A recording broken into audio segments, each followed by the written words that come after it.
Assalamualaikum warahmatullahi wabarakatuh. Selamat datang di LIM Podcast, podcast persembahan LIM Production bersama saya, Zahid Murtado sebagai host.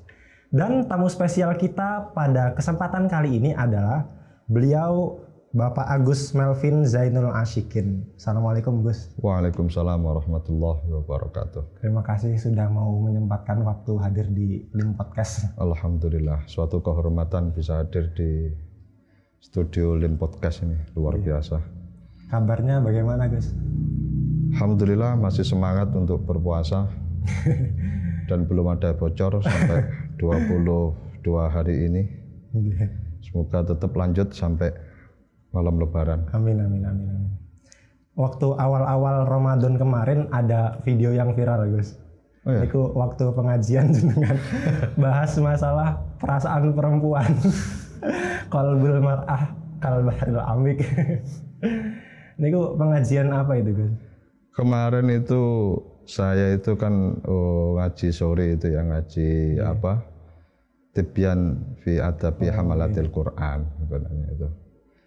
Ya nggak tahu justru kok langsung bahas masalah bahrul amik itu gimana ceritanya itu. Ngalir aja terus, tapi emang sampai masalah bahrul qalbul mar'ah, bahrul amik itu kan Kanjeng Nabi sendiri sudah beliau menyampaikan bahwasanya wong wedok kuwi mau kaya dene igo wekas sing kuwi mau apa? Bengkong gitu kan. Okay. Makanya ya angel kate dilurusne ya engko dipaksa untuk luruskan akan pecah. Kalau dilurus tok gitu kan ya tidak akan lurus kan gitu. Ada piye ya dijiarne gitu. Makanya saking sulitnya itu. Dan kalau pembahasan yang seperti itu di medsos sekarang cepat sekali viral. Gitu ya. Yang apa baper-baper gitu. Ya. Untuk mengawali obrolan kita pada kesempatan kali ini Gus, kita mau tanya-tanya dulu perihal riwayat pendidikan panjenengan. Jadi jenengan itu pernah mondok di mana aja Gus?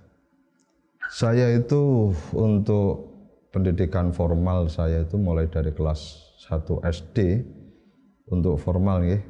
Mulai tingkatan SD saya di sekitar di Lirboyo Kidul, dan untuk mulai dari sanawiyah, aliyah, terus S1 sama S2 saya pure murni Tribakti.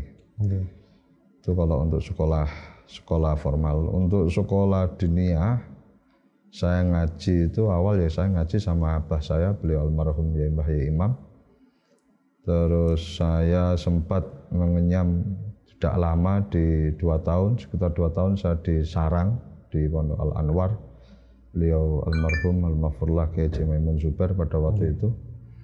Terus saya balik lagi ke Lirboyo tahun awal 2000-an. 2001 atau berapa saya masuk di MHM kelas 1 sanawiyah. Cuman 3 tahun sampai sanawiyah. Terus habis sanawiyah saya sekitar tahun 2004 saya menjadi TKI di Saudi Arabia. TKI. Karena emang paspornya waktu itu visanya kan visa TKI kan itu. Artinya ya ada jadi TKI kan itu. Saya di Mekah saya sekitar 1 tahun. Okay. Saya di Mekah hadir di ngaji di majelisnya para masyayikh di Mekah. Okay. Sayyid Umar Al-Jalani sama Sayyid Ahmad bin Alawi Al-Maliki. Juga saya ngaji di Syekh Maki yang ada di mana di Masjidil Haram itu tiap pagi subuh itu. Setelah sekitar 1 tahun saya di Mekah, saya terus pindah ke Madinah di Habib Zain bin Ibrahim bin Smith di Madinah. Sekitar 3 tahun. Pas tahun 2008 saya pulang. Berarti pernah mengenyam pendidikan lokal sampai internasional ini. Ya internasionalnya pendidikannya aja. Ini katanya kan Orang yang sekolah itu kan menunjukkan dia pernah sekolah kan gitu. Tapi belum tentu dia itu. Ya, itu sempat viral, tidak menentukan pernah berpikir. Ya, tidak menentukan dia berpikir atau tidak, tapi dia mengatakan dia pernah sekolah gitu aja. Tapi ngomong-ngomong soal menempuh pendidikan di Makkah dan Madinah, tentunya atmosfernya sangat berbeda ya Gus. Itu bagaimana Gus? Sebenarnya untuk kajian itu hampir sama gitu. Untuk kajiannya itu hampir sama dengan di pondok-pondok yang ada di Nusantara ataupun di Jawa Timur khususnya. Untuk kajiannya artinya untuk materi pembahasan kitabnya itu tidak berbeda. Ataupun juga mempelajari Aqidatul Awam, juga mempelajari Arba'in Nawawi, juga Safinah gitu. Jadi waktu saya pun ketika saya masuk ke Pondok Madinah itu awal pun ya suruh ngulangi lagi untuk menghafalkan Aqidatul Awam. Suruh ngulangi untuk menghafalkan Arba'in Nawawi sampai Safinah dan Jurmiyah itu harus dihafalkan semua gitu. Hanya yang berbeda itu metode atau cara pembelajarannya mungkin yang berbeda. Kalau di Indonesia, kita ambil contoh di Lirboyo itu kan kita memaknai di dalam kelas ya. Di dalam kelas itu kan kita memaknai, terus kita mendengarkan para guru atau mustahik ketika mendengarkan keterangan dari para mustahik dan munawwir. Tapi kalau yang saya alami ketika saya di Madinah itu justru lebih membuka conversation atau percakapan. Iya. Lebih membuka percakapan di dalam halaqah. Jadi ketika satu guru mengulang itu, nanti ketika diulang terus nanti kaif ra'yukum, bagaimana pendapat kamu, semacam itu gitu. Jadi harus siap-siap itu gitu. Iya, harus siap-siap gitu. Harus siap-siap. Artinya kalau ada itu dulu itu ada teman saya itu yang sangat pede, mungkin entah pede, entah kebingungan, biasanya kan semacam itu. Artinya ketika itu ditanyain bagaimana pendapat kamu kalau semacam ini. Wah, fihi khilaf ya Syekh gitu. Jadi kalau udah gitu, kalau sudah tanya fihi khilaf itu sudah langsung nanti sama gurunya itu dikejar. Disuruh menjelaskan semua. Iya, khilafnya antara siapa dengan siapa, Ibnu Hajar, apa Imam Romli, apa Nawawi atau Rafi'i atau sampai santaknya gitu sudah, alam semacam itu. Jadi yang saya rasakan ketika saya di Madinah itu emang lebih membuka percakapan antara guru dan siswa didik dan para santri itu. Kalau di kita kan biasanya kan ya kita memanai, terus kita mendengarkan kan semacam itu. Diskusinya dengan teman. Diskusinya dengan teman kan semacam itu. Diskusinya kita kan di musyawarah, kalau enggak di LBM kan gitu. Lawan guru nggak berani. Kalau di guru nggak berani. Tapi kalau di sana malah guru malah membuka gitu. Saya masih ingat ketika di pengajian itu sampai Habib Zain itu sampai di debat habis-habisan sama santri senior itu, sampai di debat habis-habisan. Jadi nggak terima dengan jawaban Habib Zain sampai di debat gini itu, sampai Habib Zain ya udah buka kamu sarahnya Minhaj itu, sarahnya Minhaj kamu buka itu di halaman sekian, terus itu barisnya ada di 3 dari bawah gitu. Diambil itu udah Sarah Minhaj itu, Sarah Minhaj yang Sarwani ya, Sarah Minhaj ya. Kitab Sarwani apa itu. Ada dibuka itu ya udah dibaca. Ada kamu baca itu baca. Dibawa aja. Oh iya Syekh, benar itu. Nama Habib Sahih katanya. Luar biasa. Artinya sampai sekelas Habib Zain ya, kalau Habib Zain itu kan pengasuh kan gitu. Habib Zain itu pengasuh itu pun sampai di debat sampai semacam itu gitu. Tapi beliau ya melateni saja ini, udah kamu buka ini, kamu buka itu. Ini yang kami rasakan perbedaan ketika kami belajar di di Indonesia, di Nusantara, khususnya di Pondok Lirboyo, ataupun saya kira sama ya untuk metode pembelajaran kitab-kitabnya sama, metode pembelajarannya pun juga sama. Saya kira ketika di Lirboyo, di Sarang, ataupun di Pelosok dan pondok-pondok yang lainnya kan sama. Ketika guru membacakan, para santri memaknai, setelah itu akan mendengarkan keterangan yang disampaikan oleh guru. Setelah itu bel berbunyi sudah pulang sudah. Bedanya mungkin kalau di Lirboyo pakai tank kan gitu. Kalau tank kan gitu. Kalau gurunya tidak gimana sudah ada yang paham gitu. Udah paling para santri, para anak didik atau santri-santri kan nggak ada yang berani tanya kan, saking tawaduknya, entah tawaduk atau udah malam mau ngantuk mau pulang. Diamnya bukan karena paham. Dan setelah bertahun-tahun mondok di Saudi Arabia, ketika pulang lagi ke Kediri, ke Lirboyo, ya akhirnya tetap menggunakan utawi ki iku gitu ya? Harus, karena emang kita artinya bahwa kita dimanapun kita belajar, sampai kemanapun kita belajar, tapi kita ilmu apa yang kita miliki harus bisa diterima oleh masyarakat sekitar kita. Tidak kita memaksakan apa yang saya miliki dulu di sana saya adalah semacam ini, konsepnya adalah semacam ini. Saya didik harus semacam ini. Tapi ketika di rumah tidak bisa diaplikasikan kepada masyarakat, ya akan tertolak. Yang terpenting adalah bagaimana masyarakat itu bisa menerima sekitar kita, bisa menerima dengan metode yang ada di sekitar kita. Makanya ketika saya awal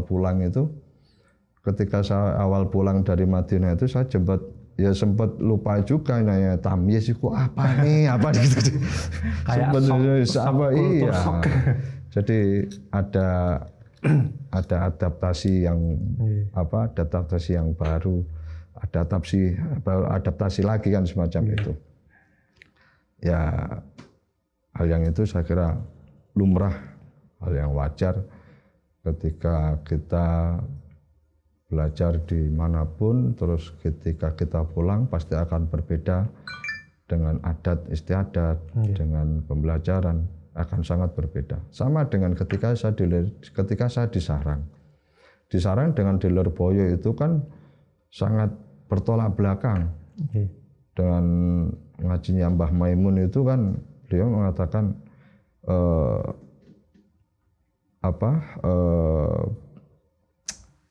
petengi kitab itu kan petengi hati kan itu. Artinya banyaknya makna itu terlalu. Tapi kalau di kita kan harus mempunyai makna dengan lengkap kan. Kalau tidak, bahkan kalau satu kalimat tidak kita maknai itu kan tidak tam nanti. Betul. Nah, kalau di Sarang itu kan sangat cara. Mbah Maimun itu kan kalau ngaji itu kan nggak pernah dimaknai. Maknai itu hanya mufrodat yang gharib saja. Jadi mufrodat yang itu maklum, masyhur itu beliau ya dimaknai, nggak dimaknai. Beliau hanya mungkin terkadang hanya sampai tarkib, saya ingat saya itu sampai tarkib itu, kalau tarkibnya itu maklum itu nggak dikasih tarkib gitu. Banyak kosong ya. Iya. Makanya dulu tuh pernah saya ngaji bareng sama Zuriyah di Lirboyo itu. Terus habis dari Zuriyah itu, dari keluarga saya itu ngaji bareng itu, terus pulang ngaji dari Mbah Maimun itu, terus kitabnya diperiksa sama abah beliau gitu. Diperiksa abah beliau. Kok semua gak ngaji katanya. Tapi memang kalau Mbah Maimun kan kalau ngaji makanya tafsir Munir itu kan, tafsir Munir hanya dalam 21 hari, 21 apa 22 hari. Itu tafsir Munir karena buat jilid itu. Iya, 2 jilid itu kan Maroh Labid itu kan. Tafsirin Syekh Nawawi itu ya.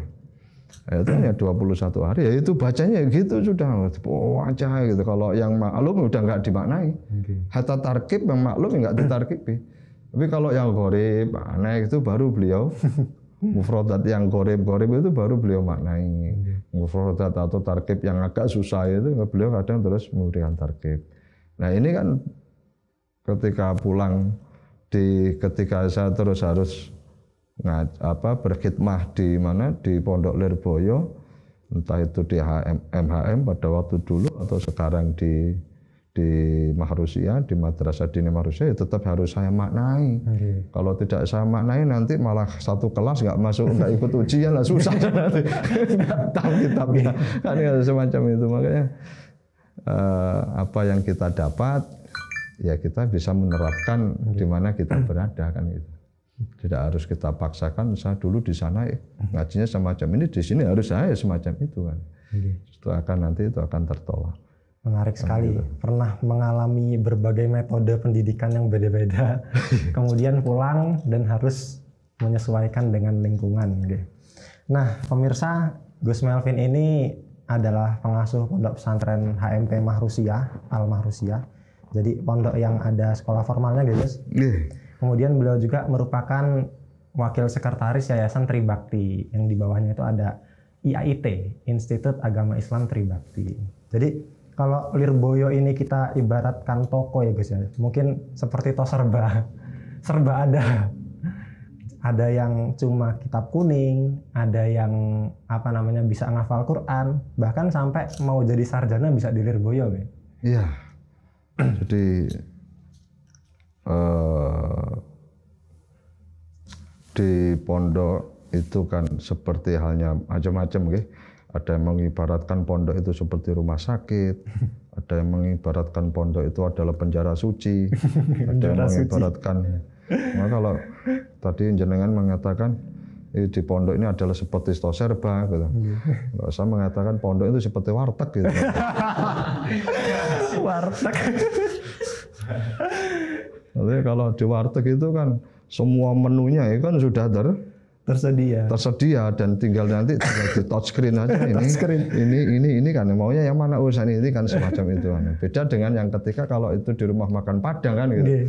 Kalau di rumah makan Padang kan semuanya menu akan disodorkan di meja dan sebagainya. Nah, seakan-akan kita akan makan sini kan berbeda. Tapi kalau ketika kita di warteg itu kan, aku pengen iki ya, maka itu yang ditunjukkan semacam itu kan gitu kan. Betul. Jadi ya semacam itu. Jadi memberikan pilihan kepada para masyarakat, para pondok pesantren ini memberikan opsi kepada masyarakat mana yang diinginkan. Kita di Pondok Lirboyo kan ada yang pondok yang salaf murni, ada yang semi salaf, ada yang pondok modern kan semacam itu. Jadi maunya yang mau salaf monggo kita ada. Kita mau di salaf semi salaf kita juga ada, yang modern pun kita juga ada kan semacam itu. Tinggal maunya yang mana kan gitu. Enaknya mau menikmati yang mana hidangannya kan gitu. Kalau mau yang salaf oke, siap ada. Mau yang semi salaf banyak di Mahrusiah, di Arisalah misalkan. Di Pondok Quran sekarang, banyak sekarang di Pondok Lirboyo Pondok Quran. Searat-arat, tinggal itu adalah opsi bagi para zuriyah Lirboyo untuk memberikan pilihan kepada para masyarakat untuk mau diarahkan kemana putra-putrinya ketika mau mondok di Pondok Pesantren Lirboyo. Mungkin sekilas tentang IAIT, Gus, sekilas tentang kuliah di Tribakti, gimana, Gus? Jadi di kuliah di Tribakti atau Institut Agama Islam Tribakti itu Institut Agama Islam Tribakti itu sama halnya dengan perguruan tinggi yang lainnya. Tidak ada perbedaan dengan perguruan tinggi yang lainnya. Artinya bahwasanya siapapun ya bisa untuk kuliah di Tribakti tanpa mandang bulu. Tidak hanya santri.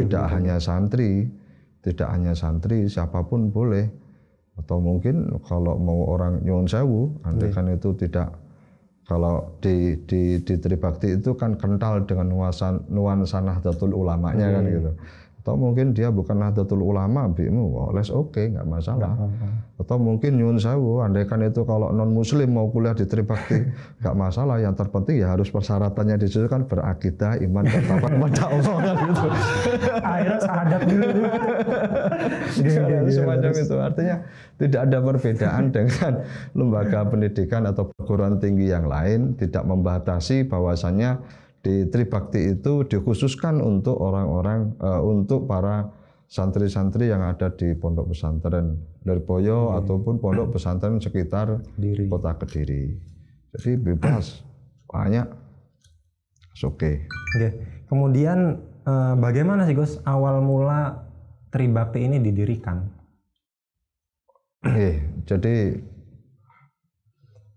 Tribakti ini kan berdiri kan sekitar tahun 66. Jadi dulu itu banyak ada yang mengatakan bahwasanya Mbah Mahrus. Jadi ketika kita membicarakan Tribakti kan kita tidak akan lepas dari figur Mbah Mahrus sebagai muassis, sebagai pendiri Institut Agama Islam Tribakti.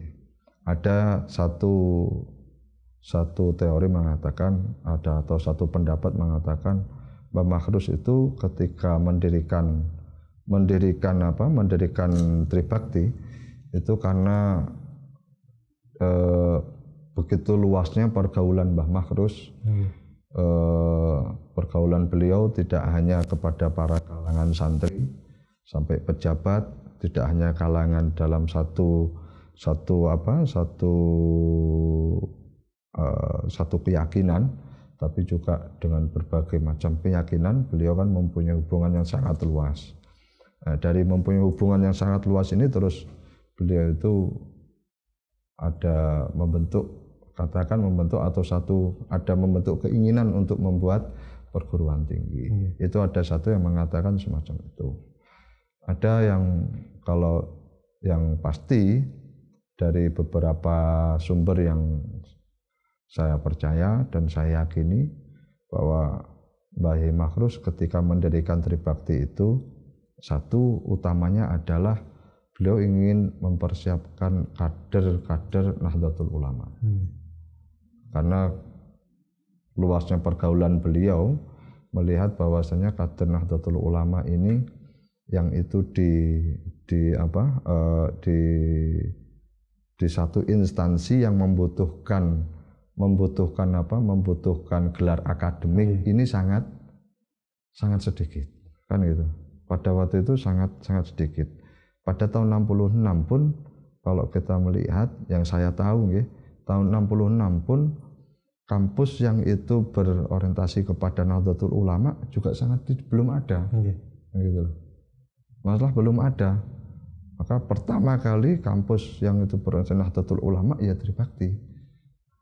Nah, mempersiapkan kader agar para kader Nahdlatul Ulama itu bisa mewarnai di instansi-instansi yang itu membutuhkan gelar akademik dan lain semacam itu. Bisa dibilang IAIT ini persembahan Mbah Mahrus buat NU lah. Bisa bilang semacam itu. Nyuwun sewu. Dulu ketika pada zaman 66 itu kan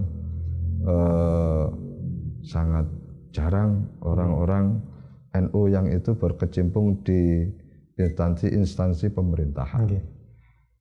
Sangat jarang ada yang di Kementerian Agama ataupun di Kementerian Pendidikan dan sebagainya. Dan semua itu kalau harus mempunyai gelar akademik semacam itu. Dan dari situlah Mbah Mahrus terus itu membuat satu wadah atau satu instansi lembaga pendidikan yang itu bisa menjawab tantangan bahwasannya Nahdlatul Ulama atau kader NU itu juga bisa untuk berkiprah di bidang pemerintahan. Harus disiapkan satu wadah yang bernama Institut Agama Islam Tribakti. Nah, ini uniknya mengenai nama Tribakti, Gus. Biasanya kalau instansi atau lembaga yang dibangun dari pesantren itu kan namanya Arab. Misalnya Mahrusiyah, misalnya Hidayatul Muqtadiin dan lain sebagainya. Tapi kenapa dinamakan Tribakti? Nah, ini kan Indonesia sekali.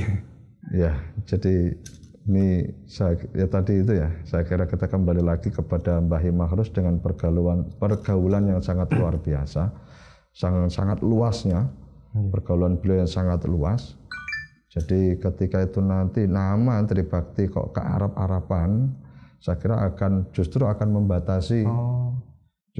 membatasi ruang lingkup Tribakti tersebut. Nanti dari yang masuk, kemudian alumninya itu malah seolah-olah bisa akan semacam itu. Hanya walaupun toh pada dasarnya kata-kata Tribakti itu kan juga ati Allah wa ati Rasul walul amri minkum, kan di situ. Artinya memang sebetulnya emang beliau itu Tribakti itu tiga bakti ini kan berbakti, taat kan semacam itu. Jadi tiga hal yang kita taati itu yang di dalam Al-Quran itu ati Allah wa ati Rasul walul amri minkum. Emang pengambilannya kata-kata Tribakti ya dari ayat tersebut. Ada filosofinya. Ya, ada filosofinya dari situ kan gitu. Tapi kan kalau nanti itu terlalu di-Arab-Arabkan akan justru mempersempit kalimat ati Allah wa ati Rasul walul amri minkum kan gitu. Betul. Gitu. Kemudian untuk zaman sekarang, Gus, ini kan kebutuhan tentang ijazah dan lain sebagainya itu kan semakin dibutuhkan. Sebetulnya santri itu memang harus punya gelar sarjana atau sebetulnya mondok salaf itu cukup?